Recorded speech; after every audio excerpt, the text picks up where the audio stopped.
underline. Omong dikit tapi nyelekit. Bersama Om Bob. Temukan di channel YouTube Om Bob Indonesia. Om Bob, baru-baru ini OJK, Otoritas Jasa Keuangan, melaporkan bahwa pada tahun 2002 lalu memiliki 17 penyidik yang terdiri dari 12 penyidik kepolisian dan 5 penyidik PNS. Bagaimana Om Bob menggarisbawahi masalah ini? Ya, OJK itu kan Otoritas Jasa Keuangan ya. Ini dibentuk sebetulnya untuk mengawasi usaha dari perbankan. Betul. Perbankan dulu pada saat Krismon atau 9798 itu banyak yang bangkrut kan. Ya.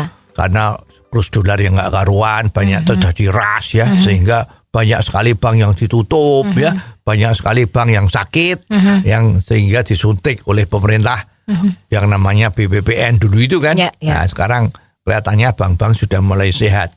Nah sejak itu maka pemerintah merasa bahwa BI, Bank Indonesia itu sudah agak kewalahan ya, karena urusannya BI itu kan besar sekali ya. Maka dia dianggap perlu dibantu oleh yang namanya OJK, itu yang mengawasi bank. Ya, bank-bank semua, pemerintah maupun bank swasta itu diawasin ketat oleh OJK. Agar supaya bank-bank itu jangan salah lola. Ya, oleh sebab itu direktur-direktur bank itu kalau mau menjabat itu harus dilakukan fit and property test. Ya. Nah, ini memang orang ini memang capable enggak? Untuk ngurusi bank, ya, nah ini diperiksa sama OJK. Ya kalau sudah memang dia lolos tes, lolos ujian tadi itu, boleh dia menduduki posisi sebagai pengurus atau direktur bank-bank tertentu tadi itu ya. Kalau ternyata orang yang lolos itu banknya rugi, bagaimana Om Bob? Ya maksudnya kan rugi itu kan maksudnya mengelolanya tidak betul. Ya, atau malah uang-uang nasabah yang di sana malah macet, misalnya begitu kan. Nah ini kalau aturannya sepertinya tidak ada. Jadi OJK hanya menentukan ini lolos tes atau tidak, tapi risiko ditanggung penumpang. Ya, jadi kalau nanti banknya ternyata jalannya nggak bagus, ya jangan nyalahkan yang ngetes. Tapi nyalahkan yaitu mereka yang tadi kerja itu gitu ya. Nah sepertinya itu ya. Nah makanya ini jadi repot kan. Nah, kasus ini kan persis terjadi bahwa OJK itu kan juga mengawasin perusahaan-perusahaan asuransi. Nah, ada perusahaan asuransi termasuk asuransi jiwa, asuransi ya biasanya asuransi jiwa yang karena dia juga menjual produk-produk yang dikaitkan antara produk asuransi jiwa dengan investasi. Nah, ini juga di dalam pengawasan OJK. Nah, kemarin OJK juga mengeluarkan satu surat-surat atau satu rekomendasi seperti misalnya asuransi Jiwasraya. Itu rekomendasinya AA itu artinya bagus, ya bukan jelek. Biasanya bagus dan jelek itu kan dilihat dari masalah kredibilitasnya. Ini bisa membayar utang atau tidak kalau dikasih utang, misalnya begitu ya. Juga asuransi jiwa Wanaarta, oh bagus, ya pakai bintang ya, pokoknya ini AAA. Ternyata dalam tempo tiba-tiba meletus bahwa uang nasabah tidak bisa ditarik. Loh, penilaian OJK yang kemarin A tiba-tiba jadi C atau D.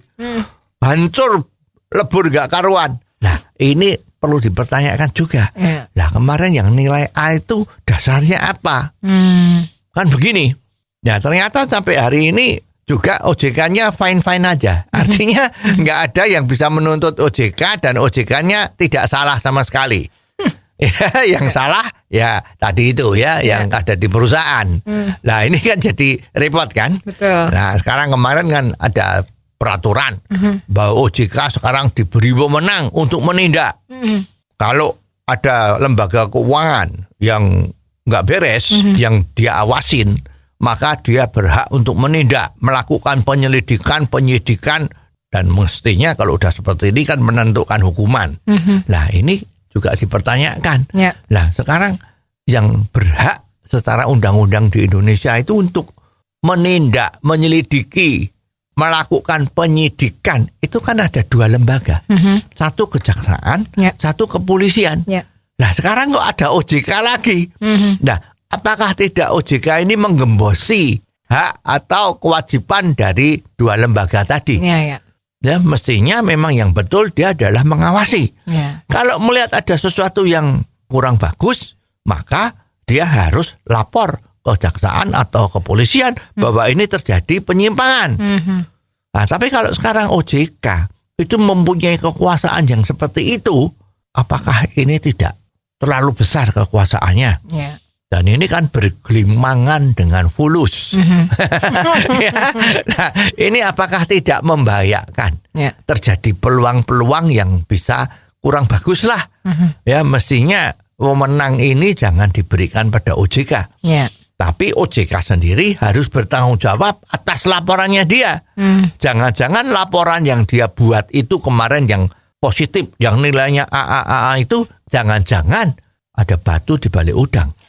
Ya, ini kan membuat celaka masyarakat semua. Ya. Ya, jadi mestinya lembaga OJK ini